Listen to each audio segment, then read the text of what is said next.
Greetings, everyone. I'm Jordan Pate-Garrett, the Youth Services Coordinator with the Miami-Dade Economic Advocacy Trust. Today, I have Mr. Loren Daniel with me, and we're going to talk about youth decision-making and the outcome of that at sometimes. Loren, how are you today? I am doing wonderful, sis. How are you? I'm doing well. Tell me about yourself. Tell us about yourself. Well, my name is Loren Daniel. I've been in Miami for the last 36 years, and I've had a great career here and looking forward to retiring soon. But I'm very much interested in staying engaged with certain things in the community, particularly our youth. Okay. What brought you to Miami and what's making you stay? What brought me to Miami? I just got off the service in 1990. I stopped in New York. I said, I can't do this again. I got to get out of here. Came to Miami. My brother was down here, and I've been here ever since. Okay. And what do you do? So you work for the Circle of Brotherhood, correct? Or work with them? I work for them. Work for them? Okay. And what do you do with them? Currently, I am the Youth Development Coordinator. I previously was the Reentry Coordinator going into prisons, but now we kind of transferred since we lost some of our funding from the federal funding, and now we are raising our own funds to be independent and not have to deal with any more government funds as an organization. And how are you all navigating that experience during this time? Well, it's been a blessing. You know, when we received that email at 5:30 in the afternoon from the president saying that our service is no longer aligned with what he wants done, we had to go back and refocus. So we were able to keep the staff on. It was 30 of us. We worked for additional 4 months until the funding ran out. And then we were on furlough for like 6 months. So I held on until something came around, and then I got the call for the youth services. Okay. And recently you were honored at the reentry event with the corrections, Miami-Dade Corrections, right? Yes. What got you that award? What keeps you going? Well, every Wednesday I go into Metro West, where I'll be going after I leave here to do a men's human transformation group. I go in there each week just to have discussions with men that we wouldn't normally have a conversation about because, you know, we have all this pride and other things that we worry about. But in there, we just have a gathering in a circle, and we have conversations about what it takes to get your life back on track. And letting them know that, you know, we're here to give you some hope that you are not necessarily what you did. None of us are as bad as we think we are. None of us are as good as we think we are. Right. So just give them some hope and encouragement while they're in there. What does it mean to have hope when you're in there, when you're behind bars? One of the things is people don't get visitation. You know, they do have videos where they can see their family members, but a lot of folks don't have any contact with anyone. And the hope comes from, one, them volunteering to come and hear what we have to say because it's up to them to come if they want to. And then, and we just engage in men conversation. I don't allow any women in there. And because we need to be open as men to have conversations. So you know my next question, right? Yes, ma'am. What is a man conversation? What is a man conversation? What does that look? What does a man conversation look like? We talk a lot about the trauma. Oh, okay. Trauma, and we also talking about relationships and what it's going to take for them to get back in good graces with the mother of their children. For those who have families, that's my number one thing because they have to realize that when they're out in prison, their children are out here unprotected, and we asking our women to protect them, to feed them, take care of them. Mm-hmm. That's supposed to be part of our role in this part. Oh, wow. So we get them to acknowledge that, you know, them sitting in that particular facility, it's not just them. They're sitting there with everyone that loves them and their family as well. Wow, what an impact.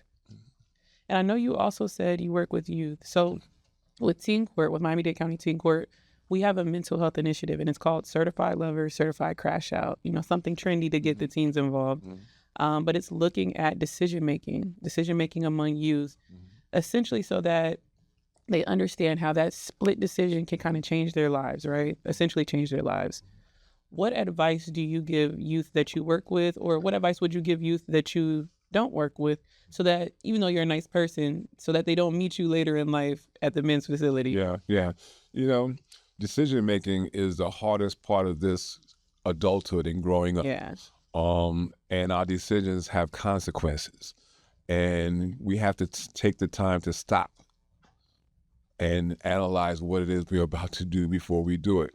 One of the things I taught to the men in the prison system is about we don't acknowledge sometimes that we're more emotional than you guys are. You know, we don't take time to think about consequences. We go from 1 to 10 in a matter of seconds. At least you all will sit there and say, you know what, if I do this, I got kids at home. I'm not about to let this happen. That's true. So in essence, you all are more smarter than we are. This is a man saying this. Yeah, man. Okay. Yeah. Okay. Yeah. So, you know, the maturity that you all have comes around much quicker. And we talk a lot about what it's going to take for you to get back involved in your children's life. Okay. Even if you're not with that person any longer, you have to humble yourself because you did a lot of damage in most cases and traumatized the women and the kids and whatever else is going on. And you're going to have to put some work in to try to get back in good graces. How receptive are the men to these conversations? Very receptive, very receptive. It gives them a chance to look at not so much what they did, but what they're going to do moving forward. We can't undo. We don't hustle backwards. Right. We're looking forward to see what and how the Circle of Brotherhood can support them when they get home. So in this instance, what does community mean? What is the importance of community to support these men, to support the children before they get to this point? Well, it's a good question. I'm going to give it to you from my perspective. Okay. Until men get better, we're going to continue to have these problems.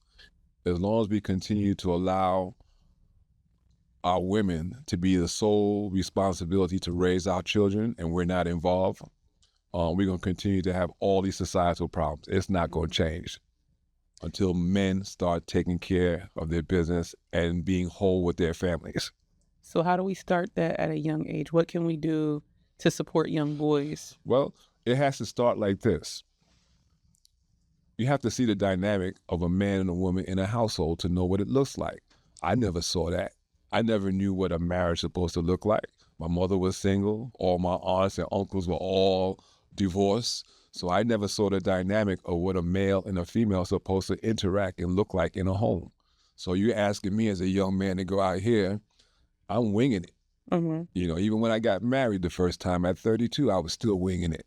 It was just a ceremony to me. I didn't know all the intricacies of what it took to be a good husband, you know, and those kind of things. So sometimes we learn later, sometimes we never learn at all. Yeah. But you know, that's the important thing to get our young people to understand that if you're involved with somebody and there's a child that becomes involved, that child didn't ask to be here. That is now your responsibility. And as men, we have to stop running away from that. Oh, wow.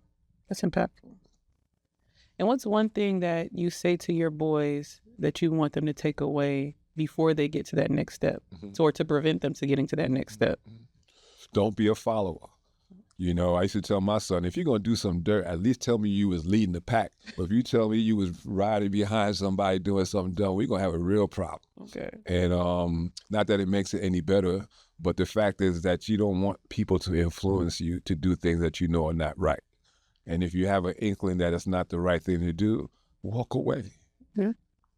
And last question, what keeps you mentally grounded?